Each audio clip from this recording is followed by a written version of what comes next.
Looking to take on the 750-mile Empire State Trail by cycling?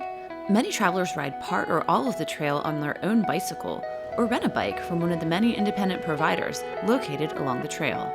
There are also events that you can join to get a taste of the trail, and even opportunities for people with disabilities. I went out with a variety of cycling enthusiasts to get their take on what it's like to bike the trail and travel tips.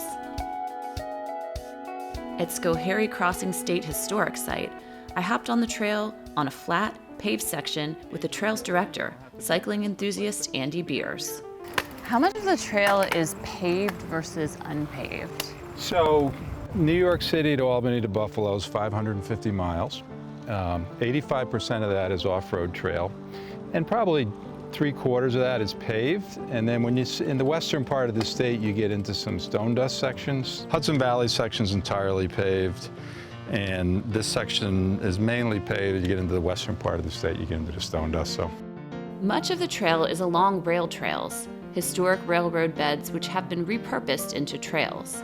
These generally flat areas are accessible for cyclists of varying abilities, including people with mobility challenges.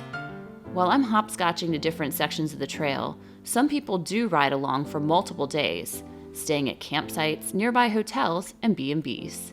To juxtapose trail sections further, I'm heading along the trail through Mohawk Harbor and into New York's capital, Albany, to ride with Allison Joseph and members of the Capital Region chapter of Black Girls Do Bike, which supports a community of women of color who share a passion for cycling. Allison found the Black Girls Do Bike organization online.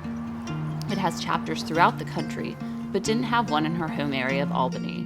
So she started a chapter, which now has 130 members. I started riding, for exercise, but I realized there was an added benefit.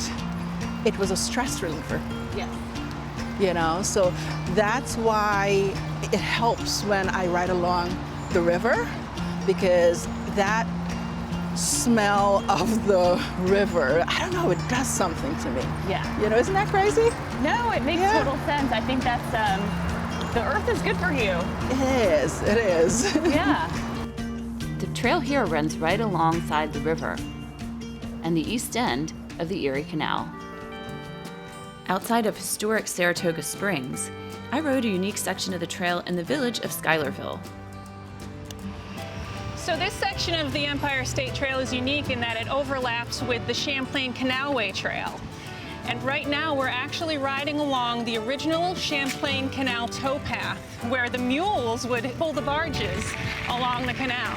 It's a nice wide trail so that we can kind of ride side by side, and it's now unpaved because we've been on we're taking a number of portions of the trail that are paved, Yes. So this is different. Yes, this is a great stone dust trail.